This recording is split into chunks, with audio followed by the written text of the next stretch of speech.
Tonight, at some point, the power is going to go out, or you're going to wake up at 3 in the morning and walk to the kitchen without turning the lights on. And you are going to absolutely destroy your shin on something. Your cat, if you have one, will watch you from across the room in perfect clarity, completely unbothered, seeing everything in near total darkness like it costs nothing. And in that moment of pain and humiliation, a question will probably not occur to you, but it should. Why didn't evolution ever give us that? Why, after 300,000 years of modern humans existing on this planet, and millions more years of our ancestors existing before that, are we still completely helpless the second the lights go out? Because it's not like darkness was some rare inconvenience we only encountered occasionally. For almost all of human history, there were no light switches, no street lights, no phone screens you could grab off the nightstand.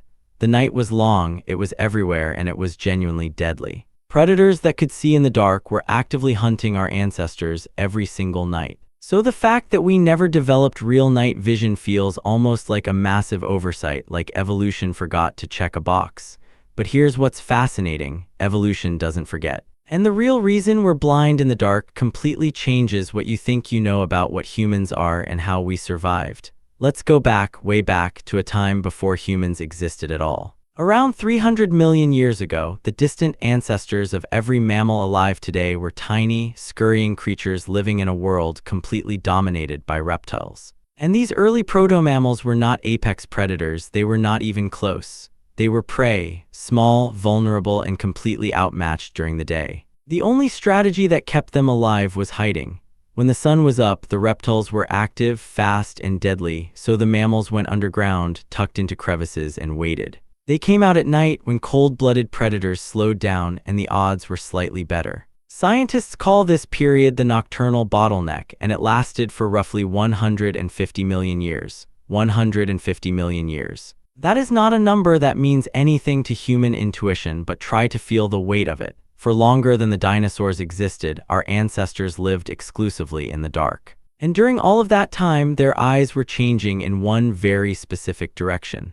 The color-sensing cells in the eye, called cones, became almost irrelevant. What mattered were the rod cells, the ones built for detecting low light, for catching movement in shadow, for seeing shapes in near total darkness. Many of these nocturnal mammals ended up with eyes absolutely packed with rod cells, giving them tremendous night sensitivity but basically no color vision at all. And that trade-off made perfect sense, because when your survival depends on seeing a predator move through the dark before it reaches you, knowing whether something is red or green is completely useless. But then, 66 million years ago, the extinction event happened, the one that wiped out most of the large reptiles. And suddenly the daytime, which had been an execution ground for our ancestors for over 100 million years, was open, empty, available. And primates, the group that would eventually become us, moved in. This shift from nocturnal to daytime life sounds simple, but it changed everything about what the eye needed to do. Now, instead of detecting faint shapes in shadow, the eye needed to navigate sunlit forests, identify ripe fruit by color, and read the facial expressions of other primates from across a clearing.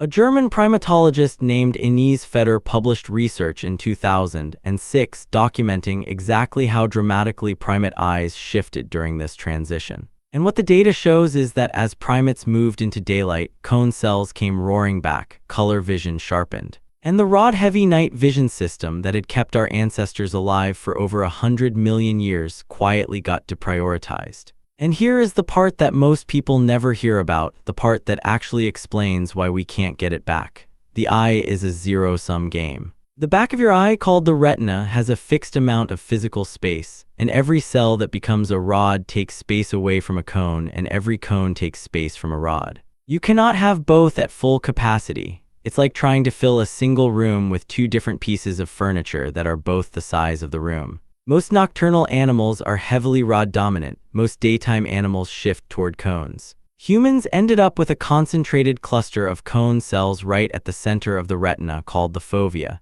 and that tiny cluster is the reason you can read words on a page, recognize someone's face from 20 feet away, and see the world in rich color. It is genuinely remarkable visual hardware. But it is completely useless in the dark, and it came at the direct cost of the rod density that would have made us good at night. And then there is something else that humans simply do not have, something that every serious night vision animal does. Behind the retina in cats, dogs, owls, and dozens of other nocturnal species, there is a reflective layer called the tapetum lucidum. And what it does is bounce light back through the photoreceptors a second time, essentially giving the eye two chances to catch every photon that enters. This is actually why cats' eyes glow in the dark when light hits them. Humans lost this layer during the primate transition to daytime life and never redeveloped it, because that layer, while incredible for night sensitivity, reduces sharpness and fine detail, like turning up the brightness on a screen while simultaneously lowering the resolution.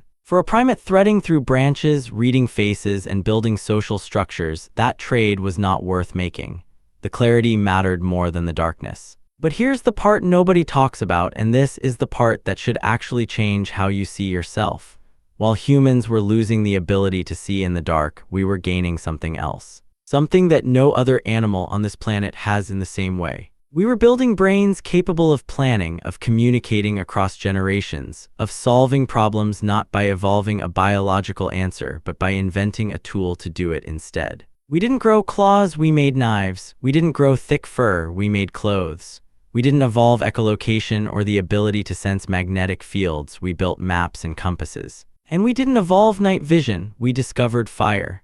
The earliest solid evidence of humans controlling fire comes from Wonderwork Cave in South Africa, dating back roughly 1 million years. And fire didn't just keep people warm, it completely solved the darkness problem in a way that no biological upgrade could have matched. A campfire creates a circle of safety in the dark. It provides warmth, light, and protection simultaneously. And critically, it gave early humans something no other animal had ever had: extra hours. Before fire, the useful day ended at sunset. Fire added 2 to 4 usable hours to every single night, and over thousands of generations, those extra hours became the hours where human culture was born. In 2014, anthropologist Polly Wiesner published a study in the Proceedings of the National Academy of Sciences, documenting conversations among the San Bushmen of the Kalahari Desert, one of the last groups on Earth still living close to the original human lifestyle. What she found was that during the day, around 80% of conversations were practical, logistics, hunting plans, resource negotiations.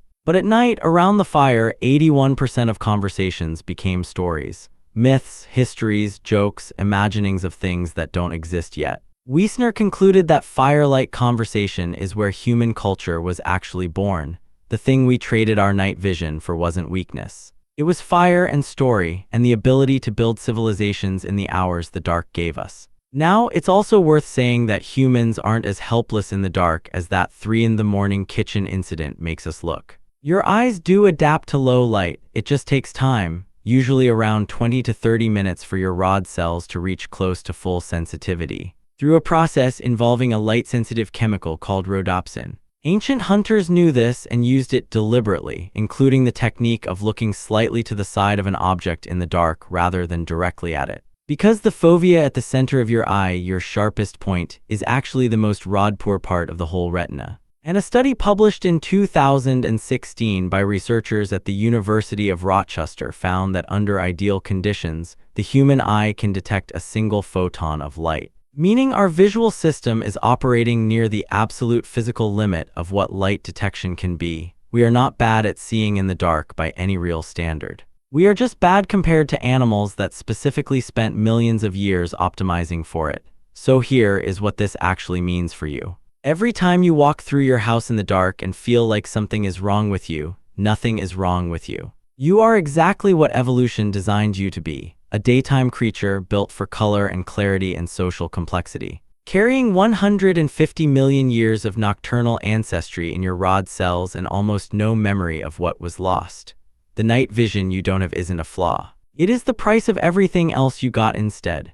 It is the price of color, of faces, of fire, of stories around a campfire that eventually became books and films and languages and cities. We didn't evolve night vision because we evolved something far stranger and far more dangerous: the ability to change the world instead of changing ourselves. And that strategy worked so completely that the animal which couldn't see in the dark now lights up the entire planet from space. The next time the power goes out and you're standing in your kitchen completely blind and furious about it, remember that you didn't fail to evolve night vision. You evolved the thing that built the house, wired the electricity, and invented the switch you're about to go find on the wall.